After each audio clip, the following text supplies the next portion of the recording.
खड़ा रहलन।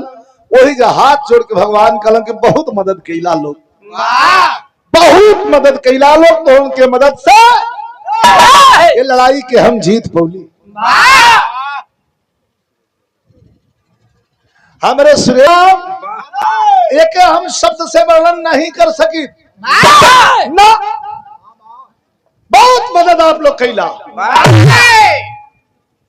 लेकिन अब तनी सा जौने युद्ध, भैया आवाज ना हो, बोले मत, जौने युद्ध भूमि में लाश ही लाश दिख रही थी, वहां 1 मिनट चले कवि का कहना।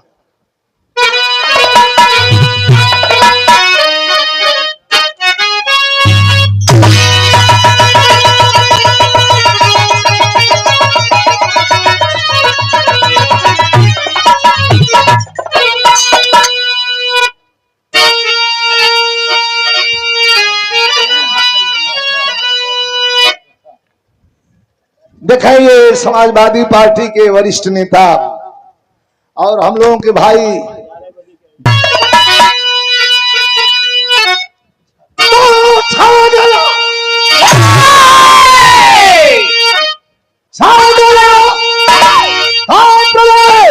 उस महाजंग में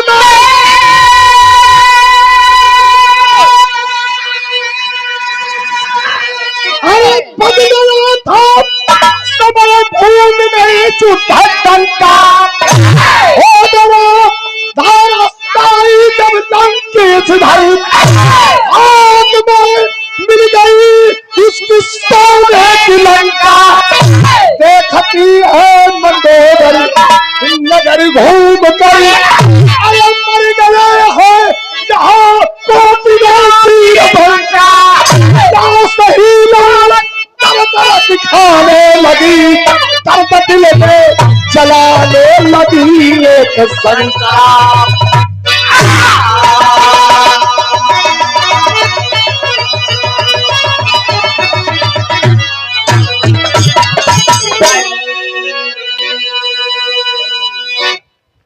ये भैया लाश ही लाश दर दर दिखाने लगी, दर्द दिल में जगाने लगी एक शंका।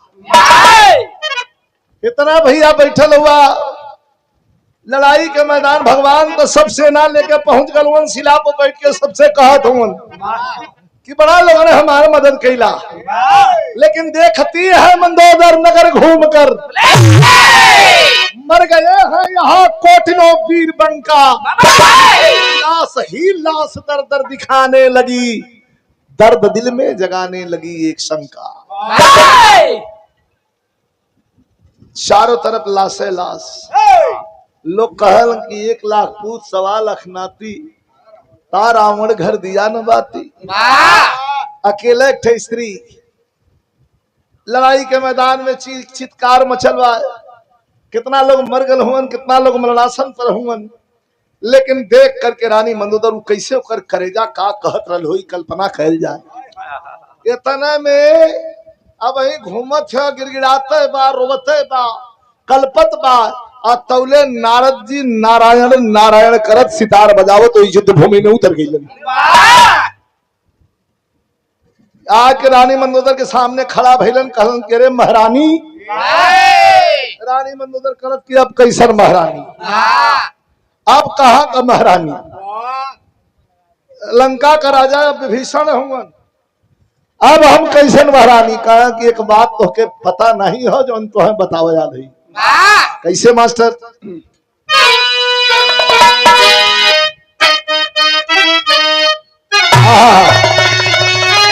बड़ी पुरानी फिल्म का गीत बा, लेकिन भाव कितना बढ़िया हो। जय अगर तेरी, जय अगर तेरी मोहब्बत का सहारा अरे मिल गया हो,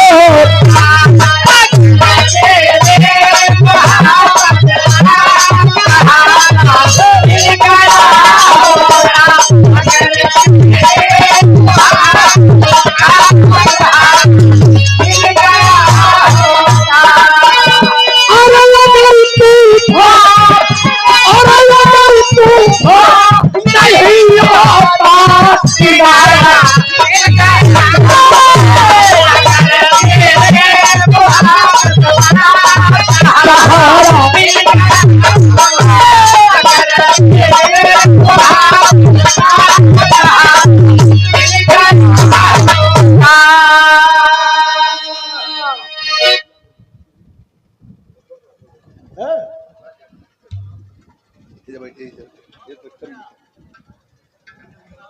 और यह हमारा शिष्य है। ये बच्चे कल के आने वाले सुनहरे भविष्य हैं। ये पुरस्कार प्रदान किया गया किसी परिचय का मोहताज नहीं। प्रमोद लाल यादव बनारसी, ये बचवा के द्वारा ये पुरस्कार प्रदान कर गया। शुभ आशीर्वाद हो तो बैठ के सुन ला, तब बिरहा तुम न सुन लो बात, तब कैसे तो सुन लो। नारद जी मंदोदरी से कहला कि कहे नारदी अब मंदोदरी से नगर में और दर्द है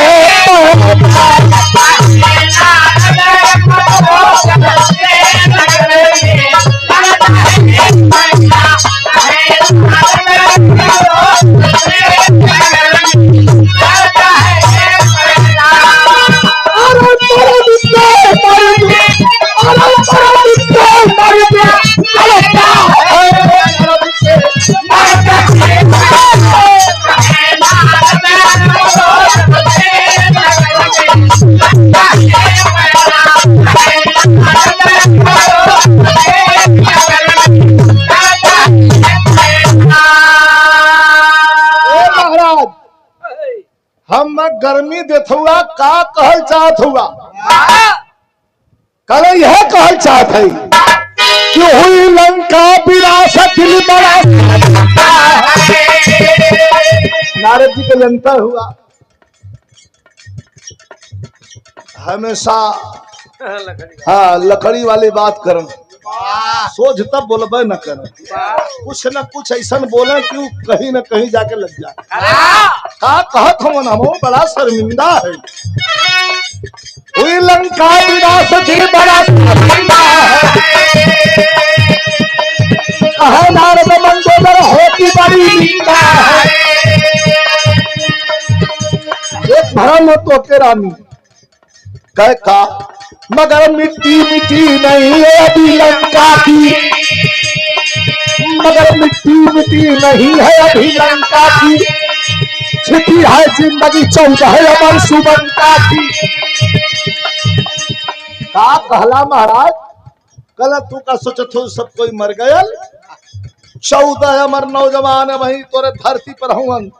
कहाँ हुवन कहीं तो ना लौकत हुवन। तब नारद जी कहलन सो धरती में अभी कुल खिले साए, सो धरती में अभी कुल खिले साए, केवल यादे सही तोड़ा में अभी पाए। जगा दो जल्द दूध के लिए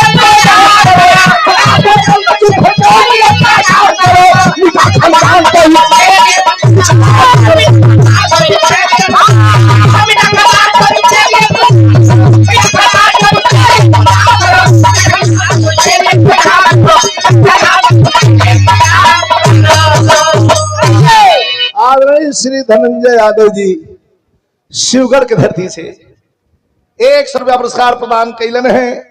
भैया के हमारे प्रणाम, सब पंच के बहुत बहुत प्रणाम हो। कब भाई 14 थे हमारे नौजवान लंका के धरती पर हुआ ने धरतिया में भीतरा जो टीला टीला लौकत हो यही में भीतरा सुतल हुआ। कहे का कहला ए देखा पप्पू प्रजापति तुलसी आश्रम से गुड़ही जिलेबी वाला भैया, गुड़ही जिलेबी भैया के बड़ी बढ़िया बनेली। 100 रुपया पुरस्कार प्रदान कैलने हैं भैया के बहुत बहुत धन्यवाद।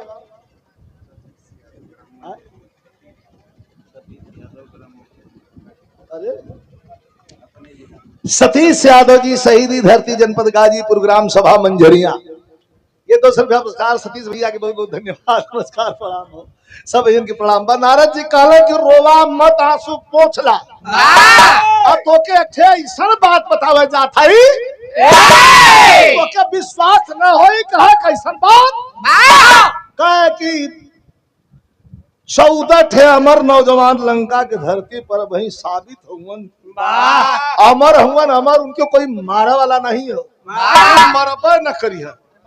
कहा हुआ महाराज कहे ले गईलन एक ठे पहाड़ का छोटी सा टीला रहल, वही जले जाके कहलन कि यही के अंदर सुतल हो ये गुफा टरी, तोहरे आवाज से खुली गुफा, कोई से खुली न। सोए धरती में अभी गुल खिले अलसाए हैं, केवल आदेश ही तेरा न अभी पाए हैं। जगा दो जल्द युद्ध के लिए पैगाम करो। नारद जी का तो गणित ही रहल कि जितना ही पापी रहलन कुल मर गईलन, इस सरवा 14 ठे बचल रह गई है। इन्हन के भी मुआवजा का प्रबंध करत हुवन। कला जगा ला आओ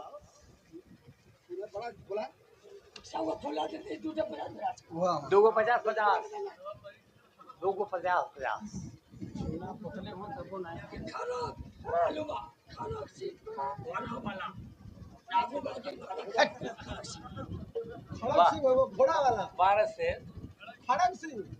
खड़क सिंह घोड़ा वाला।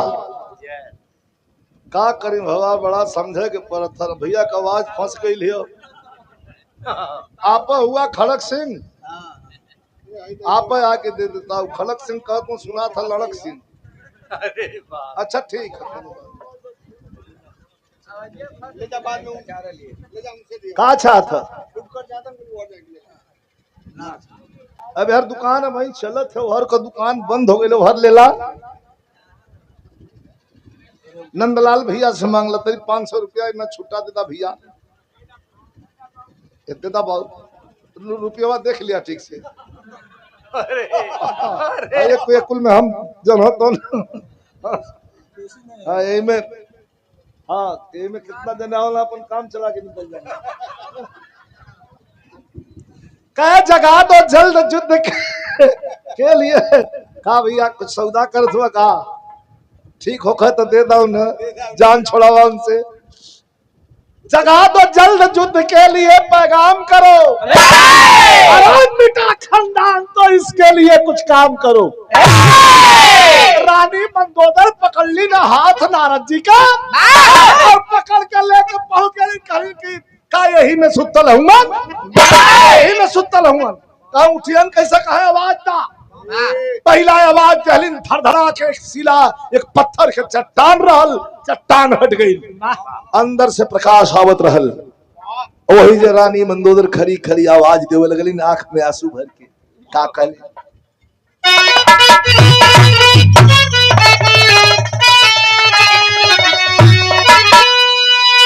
इट्टी सीरीज का गावल गीत बा कल्पना पटवारी के, बड़ी चलल रहल गीत। सुहाग रात में कवि लोगन का लेखनी कितना बढ़िया। सुहाग रात में कौनो दुल्हन अपने दुल्हा से घूंघट उठौले के पहले कहले रहा, अरे आ गए ना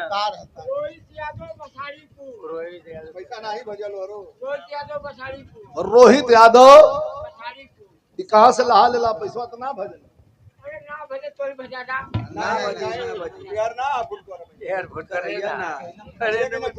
दिखा ले रहा तनी ना भजी तो तू चैन से रहबा। बैठ जा थोड़ी देर के बाद तनी और आ जाता तो भजा देला। बैठा बोल रही रोहित यादव बसारीपुर। अच्छा ऐजा हुआ, ठीक है बहुत बढ़िया। बैठ जा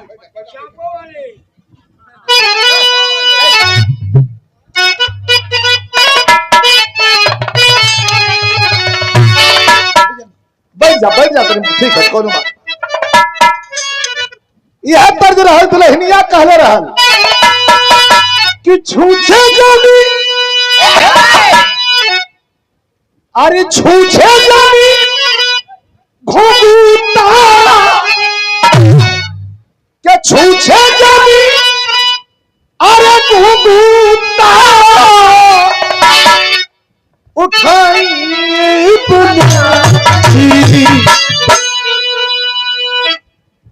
अरे चाहे कुछ ऊंची दे आई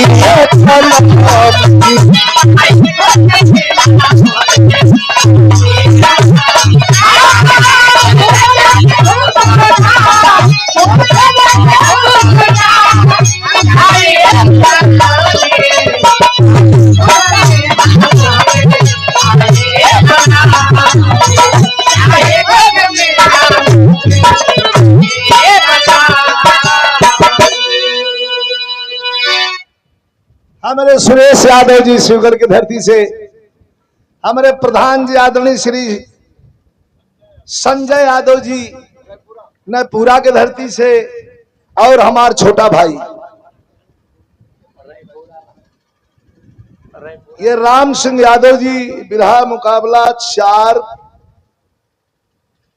अच्छा काल ये बसरती आज हो प्रमोद लाल यादव और सुमन पाल नेपाल का बॉर्डर छुलनीपुर मोड़ ये बिरहा हो बसरतिया में मेरे शिष्य का और सुमन पाल का जरूर आप लोग आशीर्वाद दी हैं।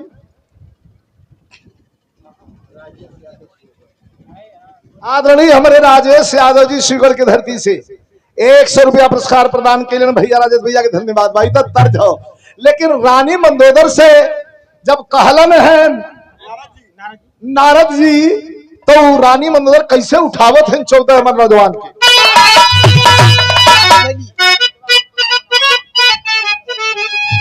बड़ी पसंदीदा तर्ज हो, कहा कि छूछे कि छूछा जानी अरे घूमता उठाई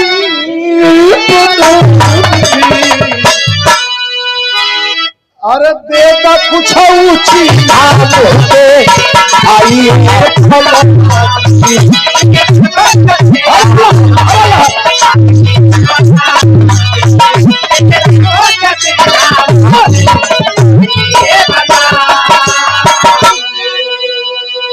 शिवगढ़ से हमारे राम लक्ष्मण यादव भैया के पुरस्कार 1000 रुपया पुरस्कार जुगल जोड़ी।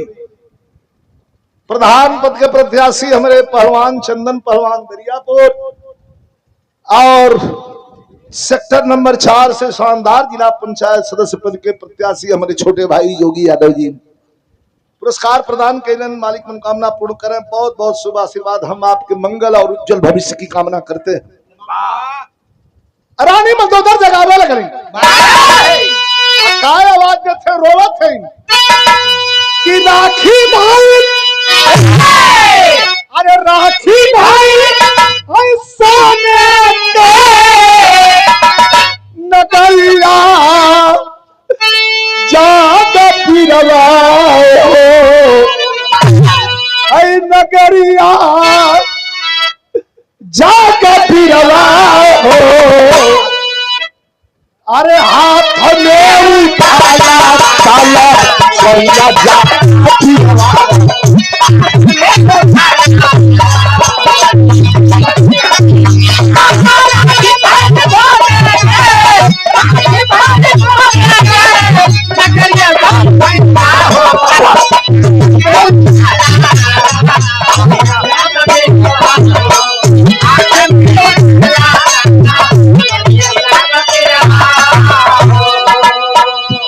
हमारे मल्लू यादव जी नहीं बजा भैया के द्वारा 100 रुपया पुरस्कार भैया के ठिकाओ ठिकाओ बहुत बहुत धन्यवाद नमस्कार प्रणाम है। कैसा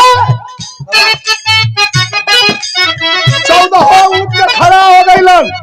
अरे माँ यही तो वरदान था कि जिस दिन लंका पर आफत पड़ेगी अगर लंका की देवी लंका की महारानी राजमाता याद करेगी उस दिन हम लोग जग जाएंगे और जग जाएंगे तो फूल पूरा पूरा चैलेंज हम लोगों का होगा। क्या तकलीफ है माँ रोवल गई रानी मंदोदर का कहली यह कहली कि जो भीरा अरे जो भीरा से छोटा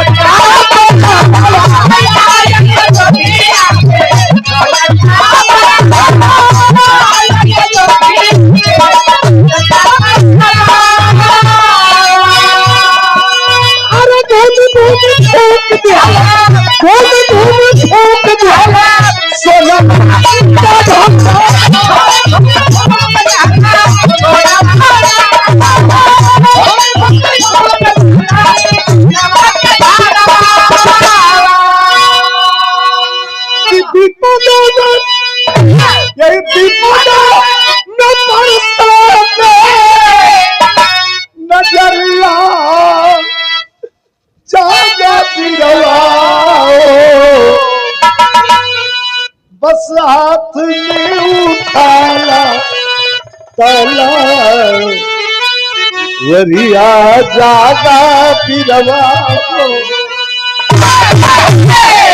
बस बस बस बस बस बस बस पता बताओ, पूरा पता बता। नारद जी चले भाग तो लगा दहलन, तोरा लिख लिख के पत्र लगल है मास्टर।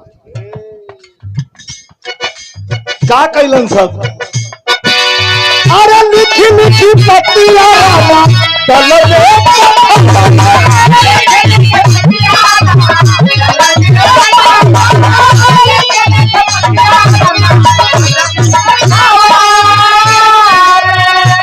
लिखी लिखी पतिया रामा तल में पठौलों में का लिखले हूँ, का लिखले हूँ लड़ा बता का लिखले हूँ।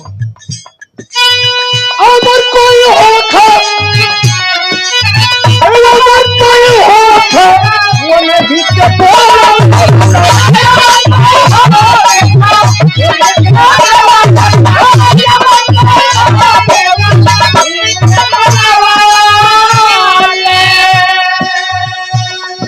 रामातल में पत्र चल गए। भगवान वही शिला पर बैठल हुआ जो बतौली है, सबसे यह कहत रहलन कि भैया लगन बड़ी मदद कैला भाई, तोलन जिता दहला, हम लड़ाई जीत गई थी, अब तोलन से विदा ले। ये 200 रुपए का पुरस्कार। कविता बना, ये हमारे पंचदेव बाबू जो कविता बनारसी, जो बिरहा की बड़ी अच्छी गायिका है, उनके जीवन साथी भी हैं और साथ में गवाते हैं रह के। बहुत बहुत धन्यवाद, दूसरे का धन्यवाद भैया के, सब भैया के प्रणाम बाप। तो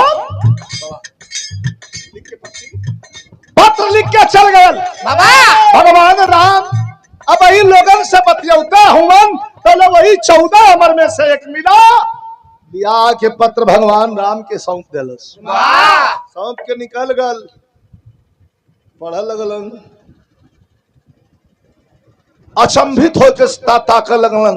भालू बंदर के सेना भगवान का मुंह है ताकत बा कि ये बेकरे आगे कहते हैं कैसा नहीं पत्र आ गए, कैसा नहीं पत्र आ गए भाई।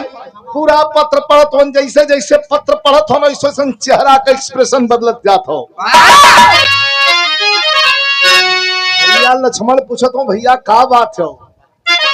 कहा लंका में पंका कौन रह गया, इतना जम के हम लड़ली कुलहन के मार देली यार, लेकिन लंका में पंका कौन रह गया। अरे कैसे, अरे कैसे कौन बिताए राम के दिल की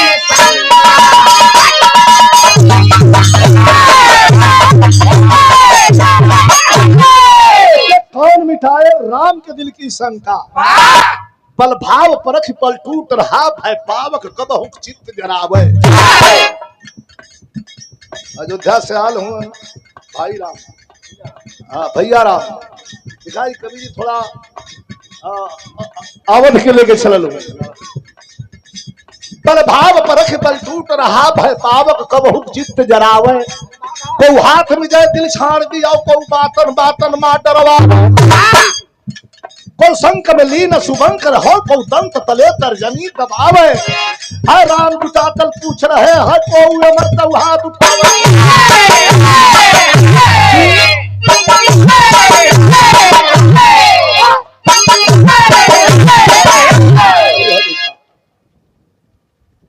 सबके बुला के भगवान पूछे लगलन, है राम जुटा दल पूछ रहे है, कोई अमर तो हाथ उठावे।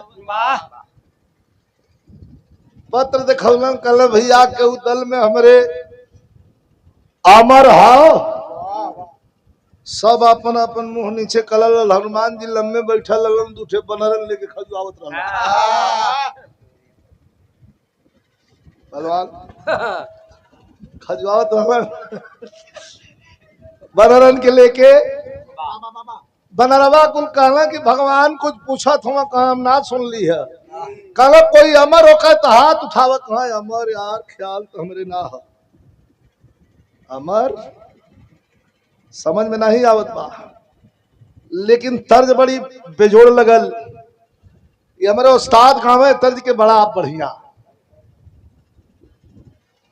ई कोनो नाचे वाली गौले रहल। कैसे कैसे कैसे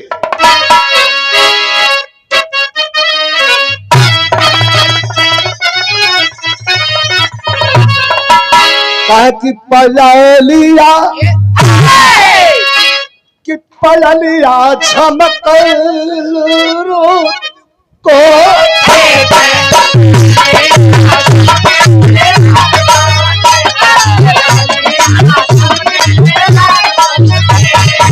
अरे पयलिया छमकल रात कोठे पर बिजुरिया, अरे बिजुरिया चमकल रात कोठे पर कमरिया, कमरिया लच गए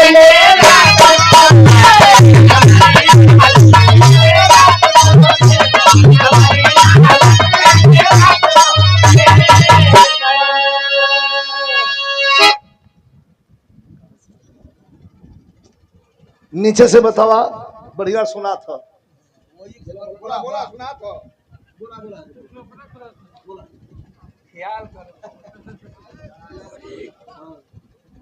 नहीं थोड़ा तकलीफ हो प्रोग्राम ज्यादा कर दिले हूँ।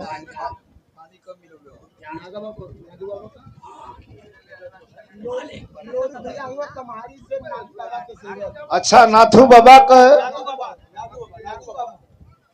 नागू बाबा का सेवक हूँ।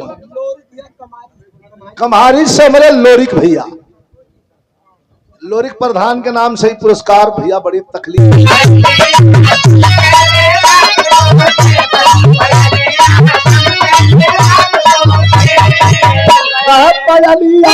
अरे छमकल रात कोठे पर बिजुरिया, बिजुरिया अरे चमकल रात कोठे पर कमरिया, कमरिया लग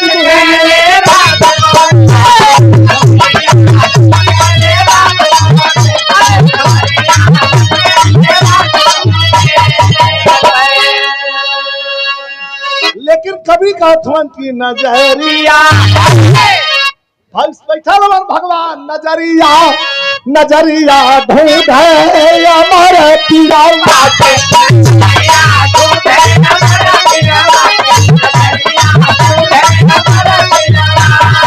मेरे नजरिया खोजल हमारे पीरा के नजरिया, नजरिया खोजल हमारे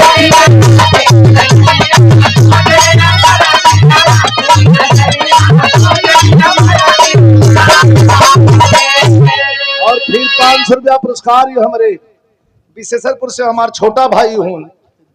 ये दो परिवार में बस जन्म भर हो, नहीं तो परिवार के सदस्य हूँ हमारे जितेंद्र यादव बाबू। ये बहुत बहुत शुभ आशीर्वाद भैया के, सब बहन के नमस्कार प्रणाम कहता। और प्रेम खरीदल नहीं जाला, प्रेम आंख से होके दिल में उतर जाला। जैसे हमारे चंदन बाबू हमन, जोगी भैया हमन, आप लोगन के बड़ा सहयोग रहेला भैया के बहुत बहुत धन्यवाद। आप लोग भी हमारे परिवार का हिस्सा हूँ, तो बिरहा परिवार का हिस्सा, बहुत बहुत धन्यवाद नमस्कार प्रणाम। कैसे हो? कहा कि आधा हाथ हनुमान जी बैठल बैठल का कैलन कि आधा हाथ देहल उठाई हनुमान हो, आधा हाथ हनुमान जी उठौलन कि आधा हाथ देहल उठाई हनुमान हो। भगवान बड़ा अचंभित होके देखल गन, पजरे बोला के उनसे पूछा भगवान,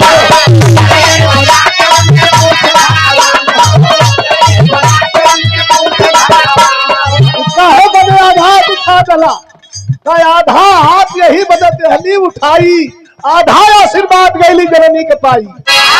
अशोक वाटिका में जब रावण हरण करके सीता जी के रखले रहल, वहां जब गईली तो आपका मुद्रिका निशानी देहली। दहले के बाद में काली की माता हमें भूख लगल बा, कहा तो हके मारे वाला हो, तू तो हमारा हुआ, चल जाके कंदमूल फल खा ला। जब वही फल खाए गई कुल राक्षस मोटे मोटे दबर दहलन। तो भगली हम माता कहलिन कि तू काहे भागत हुआ डेरात काहे हुआ, तू तो अमर हुआ तो आधा आशीर्वाद पौले है, आप तो आशीर्वाद पहला नहीं कभी। सुन बात कपी की रघुराई, सुन बात कपी की रघुराई, विपदा में तनिकना देर किए है कृपा कर कृपा कपी के मस्तक पर है परमेश्वर कर फेर दिए। हर अंग अंग में उमंग मैं बजरंग कहा कम छोड़ूंगा, लड़कदा जदा से मार मार 14 का फाटक तोड़ूंगा। हो गई पीहू की रचना तब सब महारथी तैयार हुए, अब सूत्र में पवन पुत्र करना चले अंगार हुए। कलन की अब आपको आशीर्वाद दे डाला तो फैसला हो के रही, वही जैसे चरण छुअलन भगवान का और वही जैसे चल दहलन कि 14 अमर जवान से लड़े बदे। तो एक बात कभी यहाँ लिखत होवन और प्रमाण मिलल के महाभारत के लड़ाई के मैदान में फाटक का लड़ाई रहल, चक्रव्यूह का लड़ाई रहल, जो 7 फाटक रहल। यहाँ 14 फाटक फिर चक्रव्यूह फान गल लंका के अंतिम लड़ाई अंतिम युद्ध में। एक फाटक पर एक महारथी एक अमर नौजवान खड़ा हो, हनुमान जी चल दलन भाव हो कैसे मास्टर।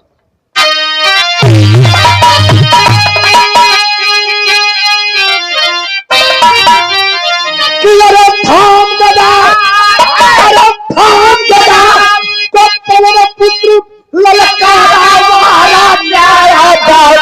और सबसे पहले महारथी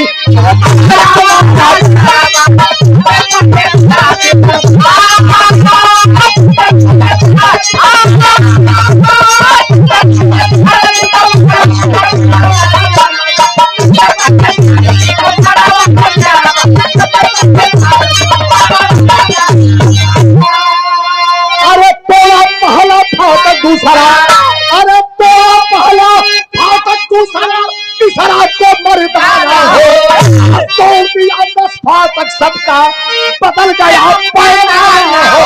अरे पौड़ के ऊपर 10 पौड़ जहारा वाला जाएगा, आगे के आगे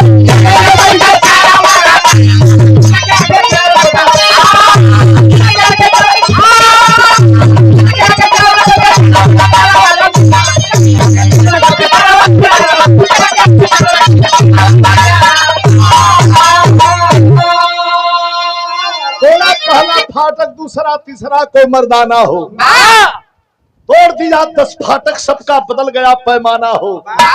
बाढ़ के ऊपर परसे बाढ़ जहारा वारा न्यारा बाम, आ गदा के आगे चले न कोई कचारा। 14 फाटक तोड़ के हनुमान जी पहुंच गईलन 11वां के पास। देखिए ये विकट लड़ाई महाघोर संग्राम, कवि जी भाव कितना बढ़िया लिखलन।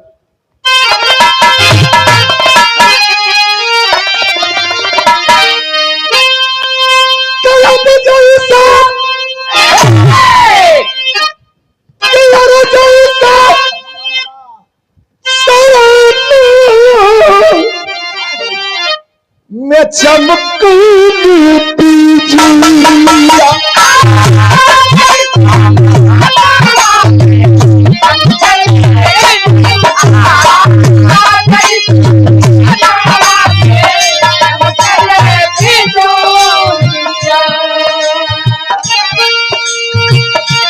जैसे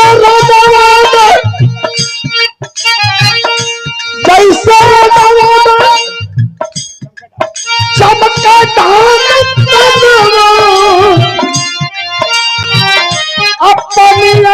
चमका जैसे मोती जैसे बनाया, वैसे नवा में चमका अंजलि तेरा बिहू चूर बजरंगी कही के है।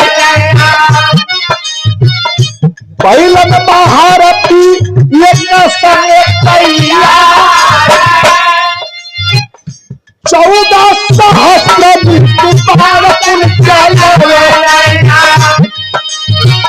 राम राम कभी के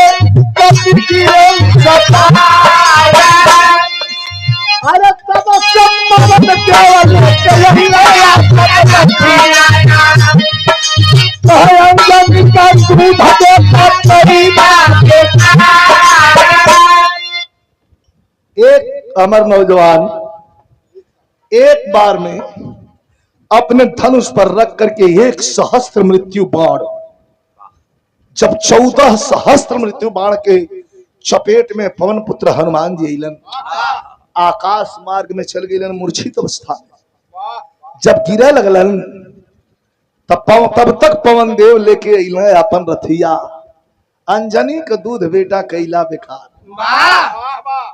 तनी तनी होश में रहलन, कलन कि बाबूजी मदद हमार कराई नहीं के केतनो मारत है मोते ना हुआ सारे फिर खड़ा हो जात हुआ कुल अमरी हुवन अमर हुवन वो मरिहन न कह उपाय, लेकिन तू गलती कैला। एक बार दो बार तीन बार एकदम रावण के खानदान के लोगन पीछे ही पड़ गिला।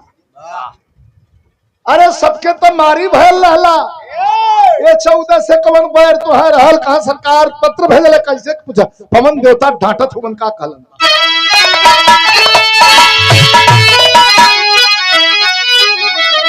चलो मुझसे अब उससे के घर में दीदार बन जाए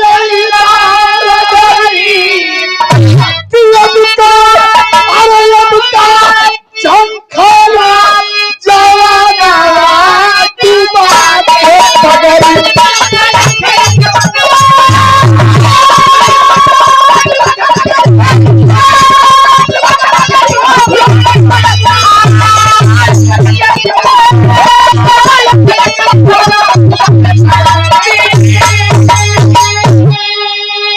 शेर के घर में गीदड़ बन के हिला रगरी, अब का झंखला जवनवा डुबा के पगड़ी। का करी बाबू कौनो उपाय बतौता, कहा ऐसे ही कुल न मरिहन, कहा कैसे मरिहन, कहा चल जा नीचे, कहा जाके का करब, कहा मारा कम उठा उठा इन्हन के ऊपर फेंका है, ऊपर हम पार्सल कर दे। कहा कहे न बतौला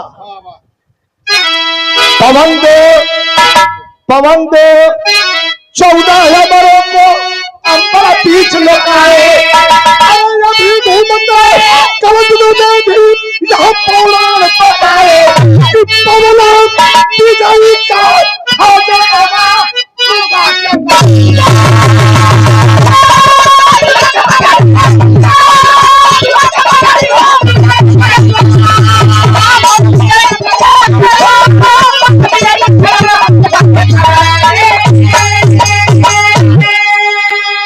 हमारे रिंकू यादव जी शिवर की धरती से जो प्रधान पद के प्रत्याशी हूं, पवन देव 14 अमरों को अंबर बीच लुकाए, अभी घूमते कलयुग में भी यह पौराण बताए, पवन विजयी का खजनवा। अरे वाह, ये हमारे रिंकू भैया ये शिवर की धरती से प्रधान पद के प्रत्याशी हूं भैया, बहुत बहुत धन्यवाद, नमस्कार प्रणाम।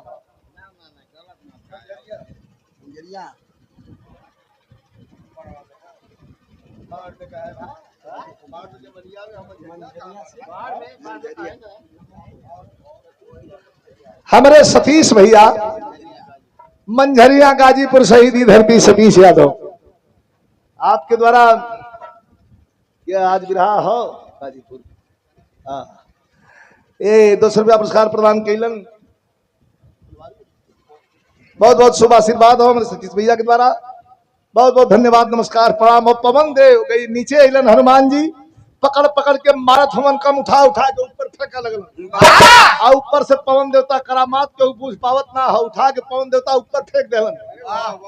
बतौलन कि अभी घूमते कलयुग में भी ये 14 ग्रह बन के आज भी घूमत हुमन, ये यह पौराण बताए पौलन विजयी के खजनवा डुबा के पगड़ी। रामायण महाभारत में वेद में भेद नहीं, भेद है विद्वानों में, बाइबल कुरानों में, जहाँ का जैसन जे जहाँ पावेला वैसन कवि लोग का यही से तो कहल जाला।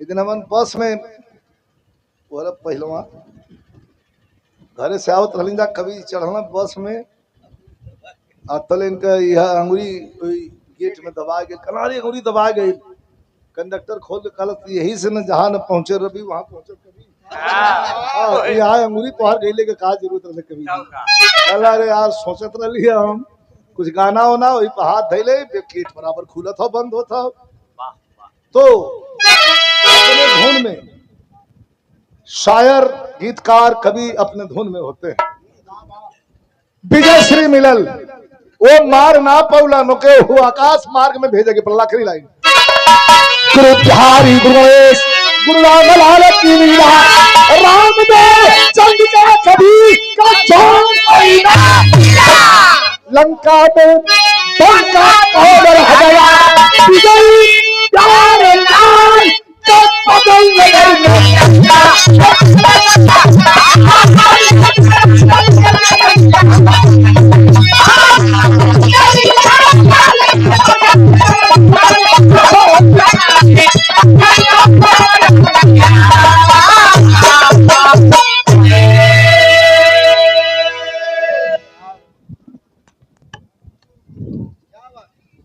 Hello hello